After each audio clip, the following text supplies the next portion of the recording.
अच्छा, ऐसा धोखा हमारे साथ किया, भोगोगे तुम।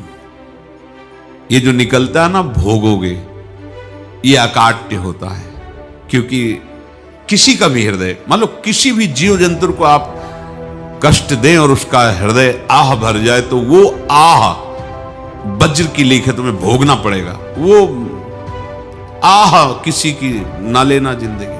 कोई ऐसा कोई आह भर करके कह दिया तुम समर्थ हो, हम तो कुछ कर नहीं सकते, और अंदर से दुखी, फिर तुम्हारी सामर्थ्य काम नहीं करेगी, मिट्टी में मिला देगी। ऐसा नहीं कि आप जो कर रहे हैं कोई देख नहीं रहा, कोई हिसाब किताब नहीं, जो कर रहे हैं अवश्य में भोक्तव्यम, बहुत सावधान।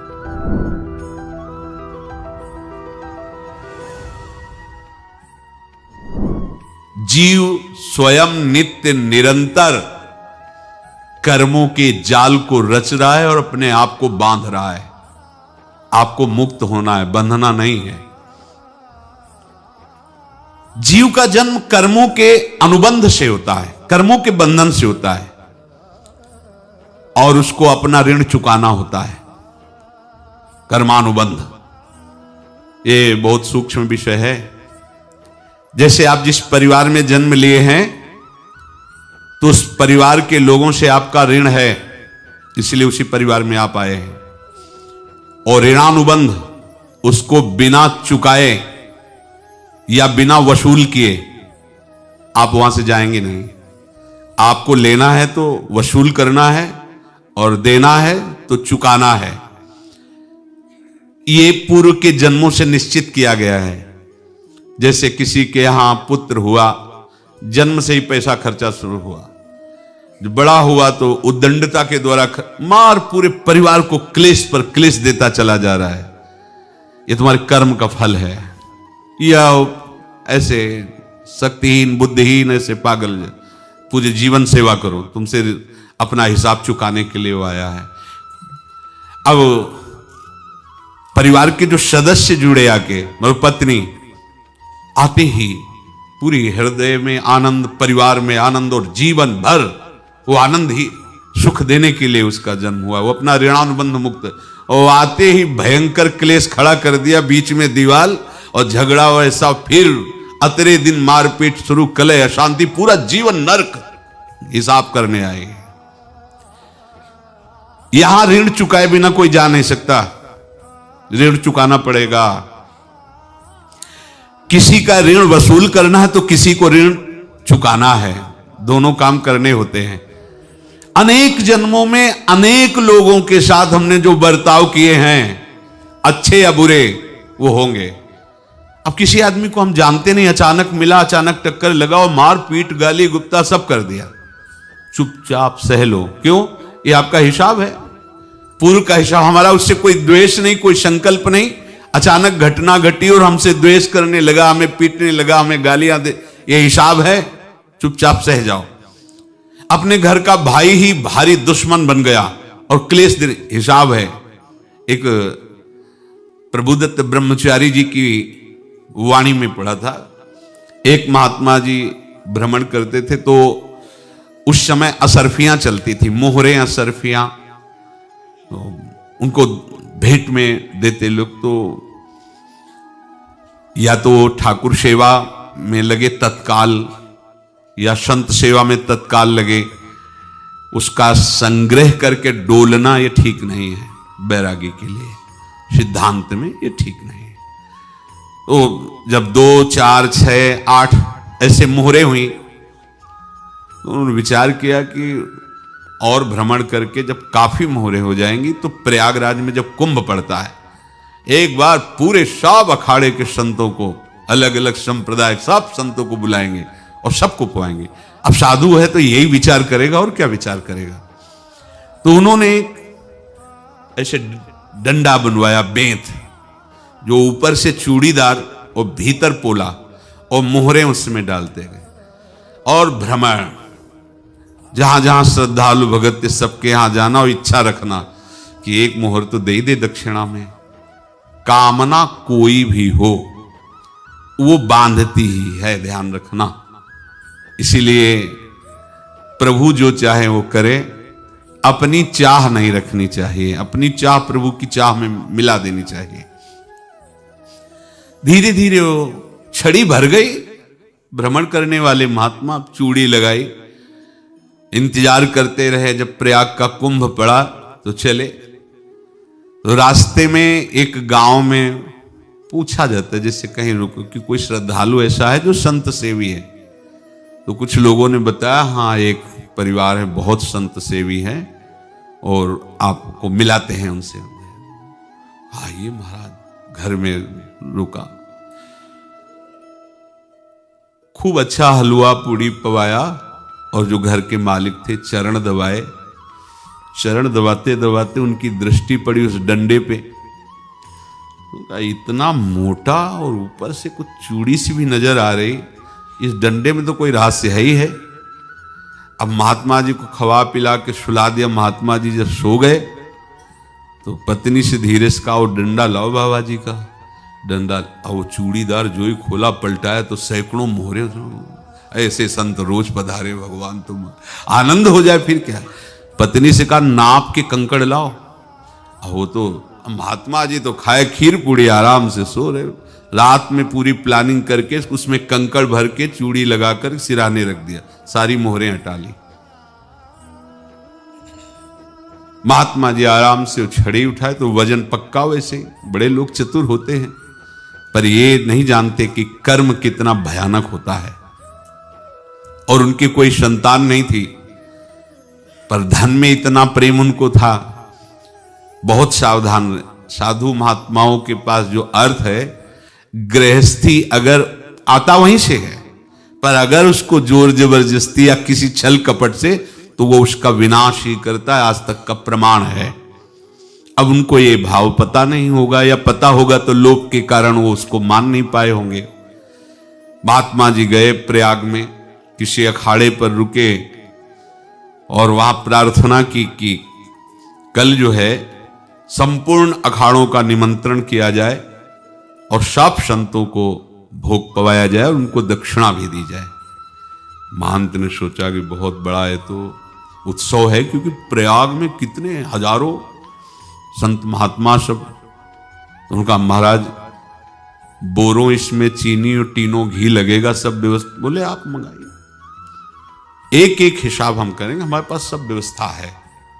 बोले कुछ तो पहले दे दो, इकट्ठे देंगे हम। उनको था कि अगर हम छड़ी खोला और दो चार मोहरे दी, किसी को पता लग गया तो गड़बड़ हो सकती। बोले हम भंडारे के समय आखिरी में सब कुछ आपको दे देंगे। ठीक है। वो अपने पास से पैसे लगाकर खूब जितना सामग्री सब लाए, लाखों की, और सब संतों को निमंत्रण कर दिया।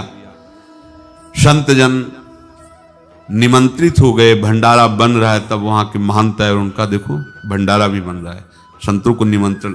अब आप अर्थ की व्यवस्था कीजिए, क्योंकि इतनी बड़ी हमारी सामर्थ्य नहीं थी जितना हमने किसी तरह हमने व्यवस्था की। अब मुझे अर्थ चाहिए, तभी आगे की व्यवस्था बढ़ेगी। संतों को दक्षिणा देंगे और जिनसे अर्थ लिया उनको दे। देखो रसोई बन गई है सब।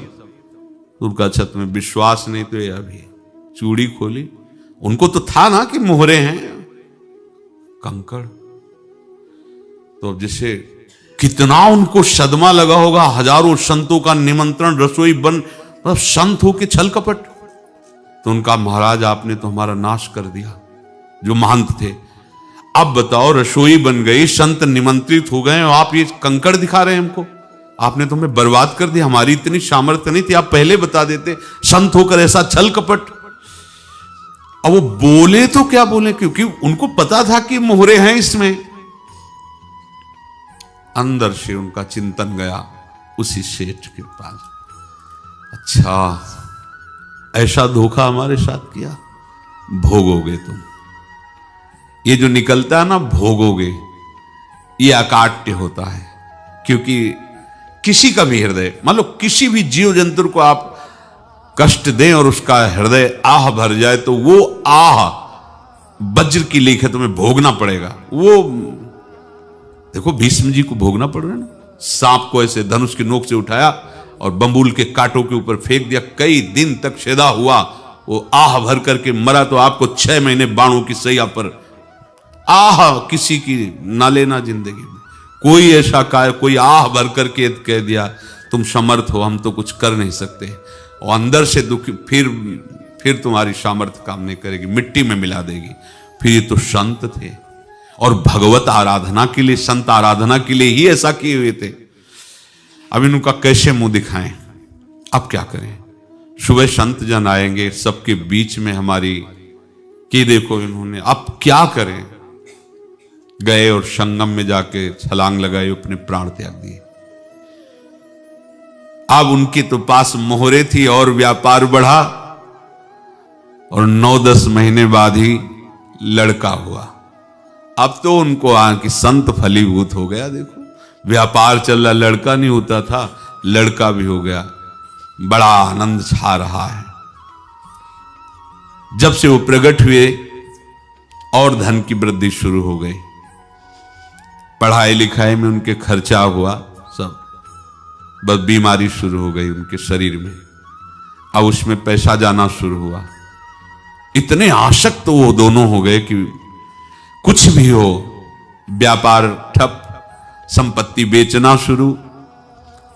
तो उन्होंने कहा कि बेटा मैं क्या कर सकता हूं तुम्हारे लिए। बोले हमारी अंतिम इच्छा है प्रयाग चलो, और जितने प्रयाग में संत महात्मा सबको एक बार भंडारा करवाओ, हमारी इच्छा अंतिम है, क्योंकि अंतिम यही इच्छा थी। बोले अब ज्यादा संपत्ति तो नहीं रह गई, तो बोले घर बेच दो, मेरे लिए ही तो है, बेच दो। मुझे लगता मैं बचूंगा नहीं, पर मेरी अंतिम इच्छा पूर्ण कर दो। घर बेच दिया, जेवर बेच दी। वहां गए, जब संत सेवा की तो बोले मुझे संगम तक ले चलो। संगम तक ले गए और बोले समझे तुम चुराए थे और हमने उसको छीना है, कुछ नहीं रह गया तेरे पास कुछ, अब केवल ममता और आसक्ति में जलकर मर और नरक प्राप्त कर। मैं वही महात्मा हूं जिसकी तूने मोहरे ली थी, शरीर छोड़ दिया। महात्मा को जन्म लेना पड़ा और इनको दुर्गति भोगनी पड़ी। ऋणानुबंध होश में, ऐसा नहीं कि आप जो कर रहे हैं कोई देख नहीं रहा, कोई हिसाब किताब नहीं, जो कर रहे हैं अवश्य में भोक्तव्यम, बहुत सावधान। अनेक जन्मों में अनेक लोगों से जो कुछ लिया दिया है, इस लेने देने को मिटा देने के बाद ही तुम मुक्त हो गए। इसीलिए एक उपाय है, लेना न देना, मगन रहना। क्या? मालिक को समर्पित हो जाओ, मालिक को अपना माना हुआ समर्पित कर दो, खत्म। अहम त्वाम स्वरूपापेभ्यो मोक्षयिष्यामि, सब खत्म। आगे पीछे लेना देना सब खत्म। एकादश स्कंद में भगवान श्री कृष्णचंद्र जी ने कहा जो मेरे चरणों का आश्रय लेकर भक्त मेरा भक्ति करता है, उसके पितृ ऋण, मातृ ऋण, देव ऋण, ऋषि ऋण, सब ऋणों से मैं मुक्त कर देता हूं। बस यही एक उपाय है जो इसके बंद करने का उपाय भक्तों के लिए है, वो यही है, भगवान की शरण में होकर अपना माना हुआ पूरा भगवान के अर्पित कर दो। अर्पित करने का तात्पर्य उसमें अहम हटा दो। तो दियम वस्तु गोविंदम तुभ्यमेव समर्पये। जिनसे तुमने सेवा करवाई है उनकी सेवा करनी पड़ेगी, जिनसे तुमने जो कुछ लिया है उनको देना पड़ेगा। ये लेने देने का व्यापार जब तक समाप्त नहीं होगा तब तक तुम्हारा जन्म मरण चलता रहेगा। अब आपको यहां समझना है, यदि आपसे किसी ने पैसे लिए और बेईमानी करके नहीं दे रहा है तो आप उसको गाली मत दीजिए, आपने बेईमानी की थी इसलिए आपकी बेईमानी हुई है, ले गया, कोई बात नहीं है, बंधन से मुक्त हुए, जो बोझा था चला गया। उसको ऐसा ना देखे कि ये बेईमान हमारे रुपए मार लिए, अब जो कुछ होगा देखेंगे। अगर आप आगे नया कुछ करते हैं तो फिर आगे का हिसाब आपको भोगना पड़ेगा, ध्यान रखना। ऐसा नहीं है कि आपको भोगना नहीं पड़ेगा। एक ही उपाय है कि अब जो शरीर धारण किए इसी में जो भोग ले, आगे ना होना चाहिए। तो क्या करे? सर्वतो भावेन भगवान की शरण ले ले। ये तो सर्वाणि कर्माणि मयि सन्न्यस्य मत्पराहा अनन्येनैव योगेन माम ध्यायन्तु उपासते तेषामहं समुद्धर्ता मृत्यु संसार से। ये बड़ा कठिन है पार होना, कोई छोटी मोटी बात है। एक महात्मा बाल्यावस्था से भजन करते थे, शालिग्राम भगवान पास रखते थे और उन्हीं की आराधना करके बस पाठ नाम जप और भ्रमण करते थे। यौवन अवस्था थी, गंगा जी के किनारे अपने ठाकुर को विराजमान करके स्नान करने के लिए कपड़ा ही उतार रहे थे कि 90 लोग आ गए, भाला तलवार सब ले, मारो मारो इसको मारो, घेर लिया। तो उन्होंने हाथ जोड़कर कहा हमने क्या अपराध किया, कोई सुन ही नहीं रहा। तो उन्होंने कहा मार तो डालोगे ही आप 90 लोग, हम कोई अस्त्र शस्त्र तो लिए नहीं, एक बार हमें गंगा में डुबकी लगा देने दो और अपने ठाकुर को स्नान करा देने दो, फिर इसके बाद आप मार देना। भगवत इच्छा से वो लोग रुक गए, स्नान किया और अंदर से प्रार्थना की, प्रभु ये क्या लीला है आपकी, आपके सिवा मेरा कोई है नहीं और ये मुझे मारना चाहते हैं। तो भगवान ने जानते हो क्या कहा उनके अंतर में, तुम मेरे में ध्यानस्थ हो करके शरीर को छोड़ो, ये लोग मारेंगे। ये मेरे भजन का फल है कि तुम्हें 90 जन्म नहीं लेना पड़ेगा, एक ही जन्म में 90 मिलके, तुमने 90 हिंसा की थी पूर्व में, तो तुम्हें 90 बार जन्म लेना होता और एक एक करके मारते। ये मेरे भजन का प्रताप है कि एक बार में ही 90 का हिसाब हो जाएगा। तुम आंख मूंदो, मेरे ध्यान में मगन रहो, मेरे प्रताप से तुम्हें कोई चोट नहीं होगी और स्वाभाविक मूर्छा अवस्था में प्राण तुम्हारे छूट जाए। ऐसा ही हुआ, ऐसा हुआ। तो ये बात समझ लो कि ये जो कर्मानुबंध है, ऋणानुबंध है। आप देखो, अगर शाप महात्माओं ने दिया कि तुम्हारे वंश का इससे विनाश होगा, तो भगवान भी परम धाम जा रहे तो उसी कील से, बाण की नोक में जो मछली लील गई थी छोटा कण, उसी से की नोक बनाई और उसी नोक को प्रहार किया, भगवान के श्री चरण में वही बाण की नोक लगी और भगवान ने स्वीकार किया ना। भगवान का बड़ा लीला विचित्र है। अगर छुप करके उधर रामावतार में बात, तो इधर ऐसे स्वीकार किया है भगवान ने। ऐसा कहीं नहीं दिखाया कि मैं भगवान हूं तो मैं अपने लिए, ऐसा नहीं दिखाया। नारद जी का हित किया पर नारद जी ने शाप दिया तो भगवान ने स्वीकार किया। बंदरों ने ही सहायता की, जैसा बोले थे वैसा। ये लीला इस शरीर में भोगनी पड़ेगी।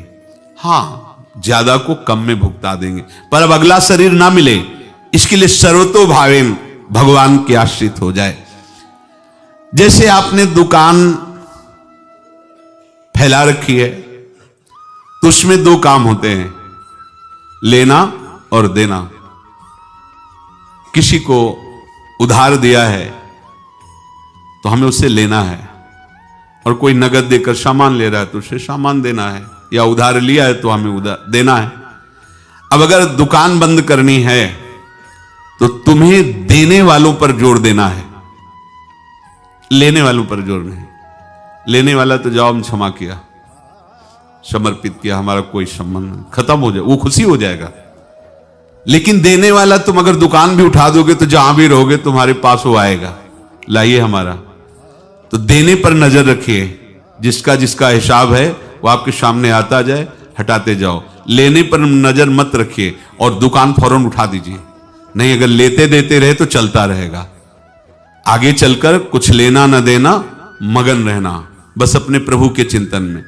अब हम कैसे जाने कि किसको क्या देना है, हमें क्या पता? तो हम पूरा हिसाब जिनको पता है उनको दे देते हैं, समझ रहे हो? उनको पता है क्या लेना है क्या देना है, तो इनके पास पहुंच गए, सरकारी हिसाब से सब बराबर कर देंगे। हमको अपनी जिम्मेवारी इनकी चरणों में समर्पित कर देना है, तभी हम जीवन मुक्त होंगे। ये रहस्य की बात है।